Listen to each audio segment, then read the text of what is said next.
El abrasador verano de 1962 en Chile. Imagínate sentado en un viejo cine, donde imágenes en blanco y negro de la selección española de aquella época comienzan a proyectarse a través del recuerdo. Era un equipo de ensueño, pero con un destino cruel, una colección de las figuras más grandes de la historia del fútbol, pero incapaz de alcanzar la gloria suprema. Han pasado más de 60 años y aquellas carreras en las canchas sudamericanas son solo tenues huellas del tiempo. Tras la gloria y las lágrimas de la derrota se esconden 22 vidas con 22 destinos diferentes. Recorreremos juntos cada capítulo de la novela titulada La generación del 62 para ver que el fútbol no se trata solo de estadísticas, sino del aliento del destino. Francisco Gento es un icono absoluto de velocidad y gracia. A sus 28 años estaba en la cima de su carrera, aterrorizando a las defensas de todo el mundo. Con pies rapidísimos y centros milimétricos, Gento era más que un extremo puro. Era el alma del ataque por las bandas, capaz de cambiar el rumbo de un partido con un solo golpe de velocidad. Su actuación en Chile ese año, aunque el equipo no pudo llegar lejos, fue un testimonio de la clase de una estrella de talla mundial.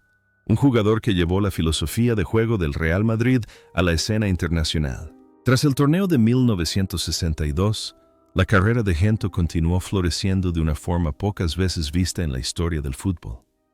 Se convirtió en el único jugador hasta la fecha en ganar 6 Copas de Europa, un récord que parece imbatible. Gento dedicó 18 años de su juventud al Real Madrid, convirtiéndose en un icono inmortal de lealtad. Fuera del campo, Gento era un hombre extremadamente tranquilo y humilde.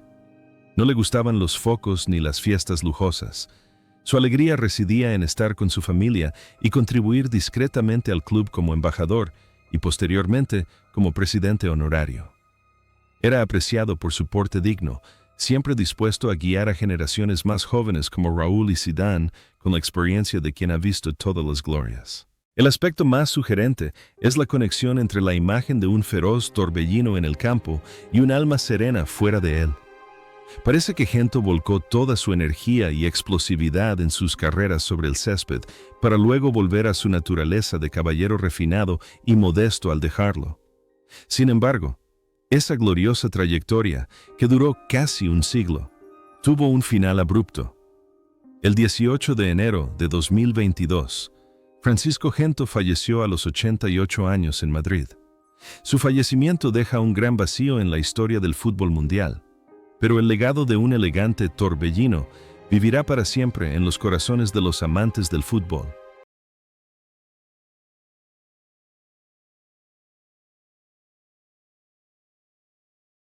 Ferenc Puskás saltó al campo en una posición verdaderamente especial. A sus 35 años, ya no era el esbelto joven húngaro de 1954, sino un veterano mayor con la camiseta roja de España. Aunque su velocidad había disminuido, su zurda seguía siendo una maravilla futbolística, con disparos de trayectoria increíble. En ese equipo, Puskás fue su ancla espiritual. Un genio capaz de conectar pases mortales desde 40 metros. Su actuación en Chile demostró que el genio no entiende de edad y que la clase es algo que perdura para siempre. La vida de Puskás, después de 1962, fue una aventura dramática.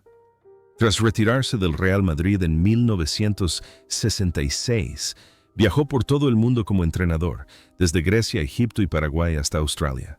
Allá donde iba, llevaba consigo su filosofía de fútbol ofensivo y de ataque y su espíritu generoso. Puskás era conocido por su extrema generosidad. Donaba relojes caros o dinero a excompañeros necesitados sin dudarlo. Su vida privada estaba estrechamente ligada a su esposa, Erzsébet, quien lo apoyó durante sus turbulentos años de exilio. Siempre anheló regresar a su Hungría natal, y finalmente en sus últimos años fue recibido como un héroe nacional en Budapest. La imagen de un delantero letal con disparos potentes en el campo parece ser todo lo contrario de un Puskás amable, bondadoso y algo vulnerable en la vida cotidiana. Fue un artista de goles, pero también un alma perdida cuando estaba lejos de su tierra natal. Sin embargo, ese tumultuoso viaje terminó en un dolor inconmensurable. El 17 de noviembre de 2006, Ferenc Puskás falleció a los 79 años debido a la enfermedad de Alzheimer y una neumonía. El legado que dejó no es solo el título de máximo goleador del siglo, sino también la historia de la extraordinaria resiliencia de un hombre que superó obstáculos políticos para convertirse en un ícono mundial.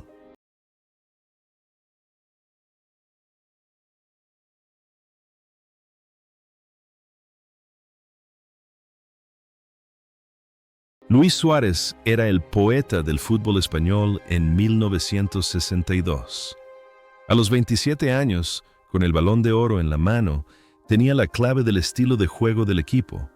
Suárez poseía una visión táctica adelantada a su tiempo, capaz de detectar huecos que nadie más veía y ejecutar pases largos que penetraban cualquier defensa. En el calor de Chile, jugó como un artista dirigiendo una orquesta, sereno y orgulloso. La actuación de Suárez demostró brillantemente el carácter de un gran jugador, uno que nunca se dejaba doblegar por la presión. Tras su éxito en este mundial, la carrera de Luis Suárez dio un giro notable al fichar por el Inter de Milán para construir el imperio del Grande Inter junto a Helenio Herrera. Allí, ganó numerosos scudettos y Copas de Europa, consolidando su posición como el mejor centrocampista de Europa en aquel momento. Fuera del campo, Suárez era una persona increíblemente refinada, con un profundo conocimiento cultural y una vida disciplinada. Dedicó gran parte de su tiempo al estudio de la táctica y posteriormente se convirtió en uno de los directores técnicos más respetados del fútbol mundial. Disfrutaba de una tranquila vida familiar en Milán, que consideraba su segundo hogar. Suárez siempre mantuvo un equilibrio perfecto entre el glamour del campo y su vida privada. Participaba en numerosas actividades sociales, pero siempre se mantuvo discreto y sincero. La conexión entre su rol como arquitecto en el campo y su vida real era evidente. Siempre organizaba su vida de forma ordenada y científica, como si orquestara un partido de fútbol. No era un hombre de escándalos, sino un hombre de valores intelectuales perdurables. Sin embargo, esa trayectoria intelectual tuvo que llegar a su fin. El 9 de julio de 2023, Luis Suárez falleció a los 88 años en Milán. Su fallecimiento es una gran pérdida, pero sus característicos pases largos siempre serán recordados como un referente de belleza en el fútbol.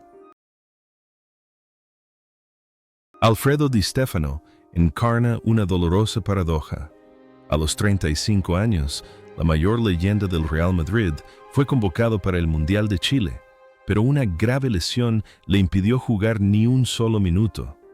Era la Flecha de Oro, un jugador capaz de jugar en cualquier posición del campo, desde defensa hasta delantero, con una energía desbordante y una mentalidad futbolística muy adelantada a su tiempo. Quedarse fuera de juego mientras sus compañeros jugaban es una de las mayores tragedias de la historia de los mundiales. La imagen de Di Stéfano en el banquillo ese año simboliza la impotencia ante el destino. Después de 1962, su carrera en el Real Madrid llegó a su fin, pero su prestigio nunca disminuyó. Di Stéfano pasó a ser entrenador, llevando a varios equipos importantes como el Valencia y el Real Madrid a un éxito rotundo. Fuera del campo, era una persona de carácter fuerte, franca y en ocasiones dura. Nunca toleró la pereza ni la superficialidad. Sin embargo, tras esa apariencia dura se escondía un hombre que amaba profundamente a su familia y apreciaba los valores tradicionales. Sobrevivió al terrible secuestro en Venezuela en 1963, un suceso que cambió por completo su perspectiva sobre la vida y la seguridad de su familia. En sus últimos años, fue honrado como presidente honorario del Real Madrid, apareciendo siempre en las ceremonias de firmas de nuevas estrellas, como una bendición del pasado. La imagen de un guerrero incansable en la cancha parecía impregnar su vida de forma extraña, ya que luchó constantemente contra la adversidad y los desafíos hasta el último momento. Mientras que en la cancha era dominante y poderoso, Fuera de ella, Di Stéfano era un hombre compasivo que se preocupaba profundamente por los desfavorecidos. Sin embargo, ese tumultuoso camino llegó a su fin. El 7 de julio de 2014, Alfredo Di Stéfano falleció a los 88 años tras un repentino infarto. Su legado es una filosofía de fútbol total, donde el jugador debe ser a la vez artista y guerrero, un espíritu que siempre será el aliento del estadio que lleva su nombre.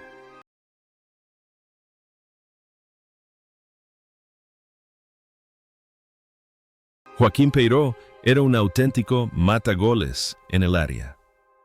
A sus 26 años, apodado El Galgo, poseía una velocidad explosiva y un instinto goleador excepcional. Peiró marcó el único gol que ayudó a España a derrotar a México, ofreciendo un rayo de esperanza en ese torneo. Su actuación estuvo llena de coraje y ambición, demostrando el espíritu de un jugador siempre dispuesto a sacrificarse por su país. No era solo un delantero, sino un guerrero que no paró de correr hasta el pitido final. Tras su éxito en Chile, la carrera de Peiró dio un giro brillante al mudarse a Italia. Se convirtió en un jugador clave del Inter de Milán durante su época dorada, ganando la Champions League y numerosos títulos de la Serie A. La vida de Peiró es un testimonio de superación. Tras retirarse, se dedicó a la dirección técnica y cosechó un éxito increíble, especialmente al llevar al Málaga a nuevas alturas. Fuera del campo, Peiró era un hombre tranquilo, humilde y con una fe inquebrantable. Compaginaba el glamour del campo con la dedicación a su familia y la participación en actividades benéficas en su ciudad natal, Madrid. Siempre mantuvo un espíritu joven y una pasión ardiente por el fútbol, incluso en sus últimos años. Lo que invita a la reflexión es el contraste entre un feroz hunter en la cancha y un hombre amable y tranquilo fuera de ella. Parece que el fútbol fue donde liberó su energía más poderosa, y al regresar a casa fue un padre y abuelo cariñoso. Sin embargo, ese camino de resiliencia tuvo un final abrupto. El 18 de marzo de 2020, Joaquín Peiró falleció a los 84 años tras una larga enfermedad. Su muerte, en un momento en que el mundo se enfrentaba a una pandemia, agravó el dolor. Su legado consiste en goles increíbles y un carácter noble que sigue inspirando a las nuevas generaciones. A los 27 años, en el Mundial de 1962, Luis del Sol personificó la energía desbordante del mediocampo español. La afición italiana lo apodó posteriormente Set Polmoni, 7 pulmones, por su incansable movimiento por el campo. En aquel equipo, Del Sol era quien despejaba cualquier obstáculo, actuando como nexo entre la defensa y el ataque con un espíritu de lucha feroz. Su actuación en Chile demostró brillantemente la identidad de un jugador que jugaba con todo su corazón y dedicación, sin temor a las dificultades. Tras el torneo de 1962, Del Sol hizo historia al convertirse en el primer jugador español en vestir la camiseta de la Juventus. En Turín, se convirtió en una leyenda, el alma de la Vecchia Signora, durante casi una década. Fuera del campo, Del Sol era una persona sencilla y con los pies en la tierra. Le disgustaba el frenesí mediático y siempre se centraba en su trabajo y su familia. Tras retirarse, regresó al Real Betis, su club natal, para trabajar como entrenador y director técnico, dedicando los últimos años de su carrera al lugar donde empezó. Tuvo una vida familiar feliz en Sevilla, donde era respetado como símbolo de lealtad. Del Sol también participó activamente en actividades sociales, especialmente apoyando la formación de jóvenes futbolistas en zonas desfavorecidas. La conexión entre su apodo en el campo, 7 pulmones, y su vida real residía en su resiliencia ante la adversidad. Enfrentó los altibajos de la vida con la misma calma e inquebrantable actitud que mostraba en el campo. Mientras que en el campo era un guerrero que nunca se rendía, fuera de él, Luis del Sol era un hombre cálido e increíblemente empático. Sin embargo, ese perdurable camino llegó a su fin. El 20 de junio de 2021, Luis del Sol falleció a los 86 años en Sevilla. Su fallecimiento dejó a la afición de España e Italia profundamente entristecida, cerrando el capítulo final de uno de los mejores centrocampistas de todos los tiempos.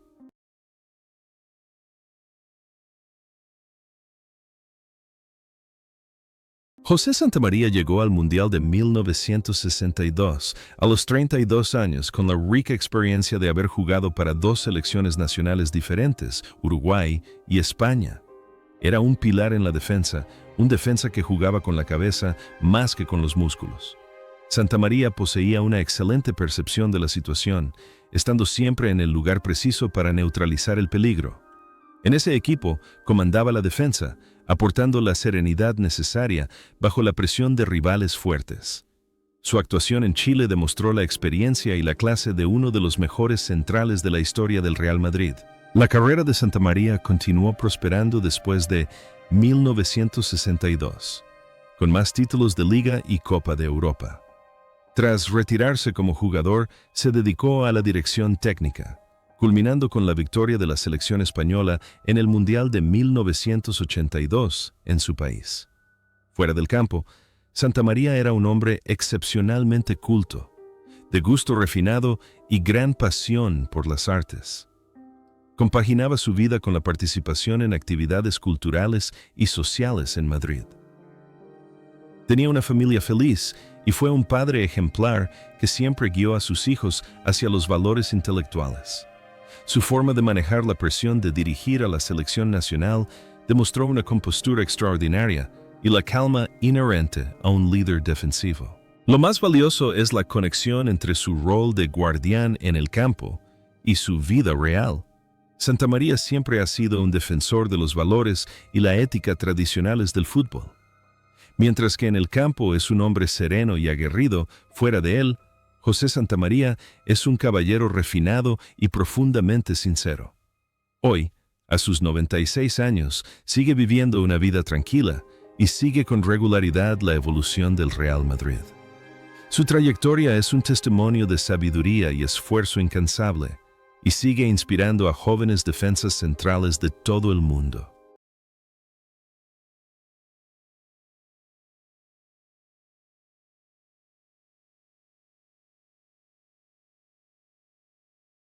Adelardo Rodríguez es uno de los jóvenes talentos más brillantes de España. Con su juego versátil e inteligente y su temible disparo de larga distancia, marcó un gol crucial contra Brasil, demostrando que la edad no es un impedimento para brillar en el máximo escenario del mundo. En ese equipo, Adelardo era el nexo de unión entre líneas, jugando con un espíritu de lucha feroz y sin miedo al contacto físico. Su actuación en Chile demostró brillantemente el potencial de una futura leyenda. Tras el torneo de 1962, Adelardo escribió uno de los capítulos más hermosos de la historia del Atlético de Madrid, dedicando 17 años al club. Se convirtió en el jugador con más partidos internacionales durante décadas, ganando numerosos títulos de Liga y Copa del Rey. Fuera del campo, Adelardo era increíblemente humilde y responsable. Se dedicó a actividades benéficas, en particular al Fondo Benéfico del Atlético de Madrid para ayudar a niños desfavorecidos.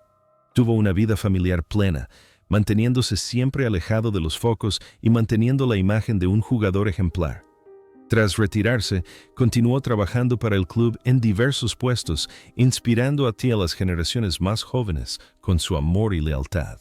La conexión entre su rol como conector en el campo y su vida real es sorprendente. Adelardo siempre ha sido un nexo entre la comunidad y los corazones de los amantes del fútbol. Si bien en el campo es apasionado y decidido, fuera de él, Adelardo es un hombre cálido y accesible, siempre lleno de energía positiva. Hoy, a sus 86 años, sigue siendo una figura experimentada y un icono viviente en el Wanda Metropolitano. Cada vez que aparece, la afición recuerda la gloriosa época de Los Colchoneros, de la que formó parte.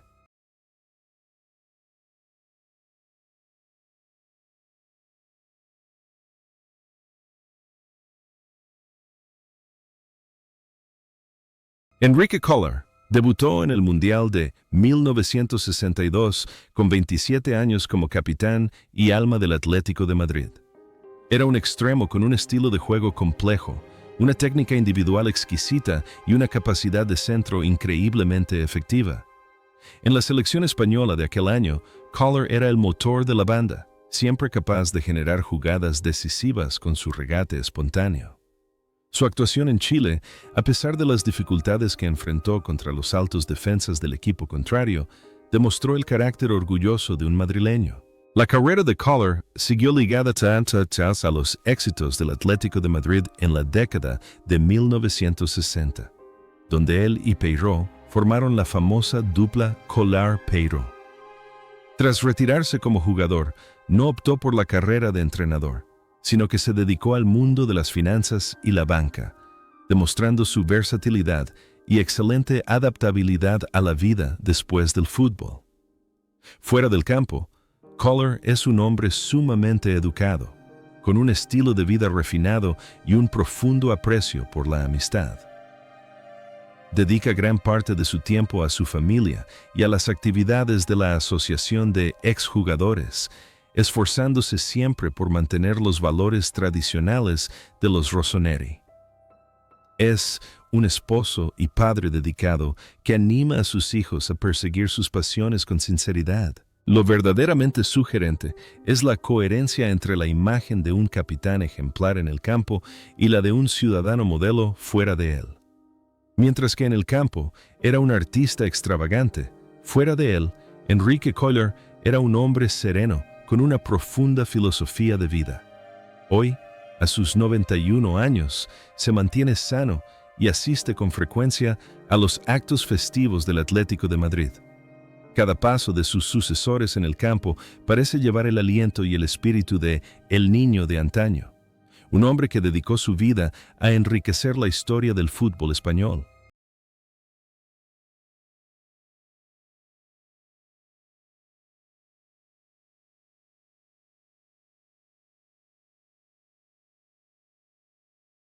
Feliciano Rivilla, a los 25 años en Chile en 1962, fue uno de los mejores laterales derechos que ha dado el fútbol español. Con su juego sólido y disciplinado y su excelente percepción de la situación, era un defensor fiable en la banda derecha. En ese equipo, Rivilla no destacaba especialmente en cuanto a goles, pero su presencia infundía una gran confianza a sus compañeros en la zona alta. Sus actuaciones demostraron la inquebrantable resiliencia de un defensa discreto que siempre hacía bien su trabajo sin necesidad de elogios. Después de 1962, Rivilla continuó cosechando gloria con el Atlético de Madrid y, notablemente, ganó la Eurocopa de 1964 con la selección nacional. Tras retirarse, se convirtió en un exitoso empresario y fundador de la Asociación Española de Exjugadores, dedicando gran parte de su tiempo al cuidado de sus compañeros en la vejez. Fuera del campo, Rivilla era un hombre bondadoso que realizaba discretamente actividades benéficas sin buscar la atención mediática. Tuvo una cálida vida familiar y siempre valoró la sinceridad y la gratitud. Su capacidad para compaginar su ajetreada carrera empresarial con su vida privada es testimonio de la férrea disciplina forjada en el campo de fútbol. Su carrera y su vida fueron un ejemplo de dedicación discreta.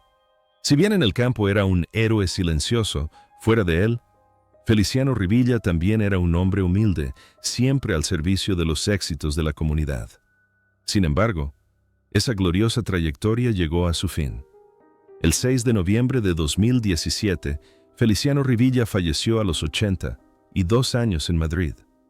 Su fallecimiento dejó una profunda tristeza, pero sus esfuerzos por construir la Asociación de Veteranos serán para siempre un valioso legado que beneficiará a incontables generaciones de jugadores venideros.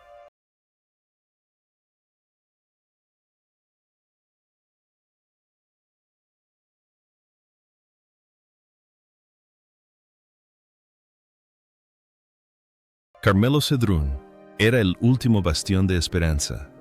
A sus 31 años, poseía el espíritu indomable del pueblo vasco, con reflejos excepcionales y un dominio imponente del área. En ese equipo, Carmelo era más que un simple portero. Era un muro inquebrantable contra los implacables ataques de Brasil y México. Su actuación en Chile demostró brillantemente el temple de un verdadero portero, atajando innumerables goles seguros para su equipo. Tras el torneo de 1962, Carmelo continuó su ilustre carrera en el Athletic de Bilbao, antes de convertirse en entrenador. Transmitió todas sus habilidades y pasión por el fútbol a su hijo, Andoni Cedrún, quien más tarde se convertiría en un reconocido portero. Fuera del campo, Carmelo era increíblemente franco, directo y siempre fiel a sus principios. Vivió una vida sencilla en Durango, dedicando tiempo a su familia y a sus aficiones, como la jardinería y el montañismo. Siempre fue respetado por su integridad y su inquebrantable pasión por el fútbol. Su activismo social se centró principalmente en apoyar a la comunidad de su ciudad natal, donde se le considera una leyenda viva. El vínculo entre su rol como última línea de defensa en el campo y su vida real reside en su afán protector y responsabilidad hacia su familia. Mientras en el campo era un guerrero feroz en la portería, fuera de ella, Carmelo Cedrún era un padre y abuelo cariñoso. Hoy, a sus 95 años, vive una vida tranquila y sigue siendo una inspiración para los jóvenes porteros de San Mamés. Su trayectoria es un testimonio de esfuerzo constante, una figura destacada que sigue iluminando el fútbol vasco hasta el día de hoy.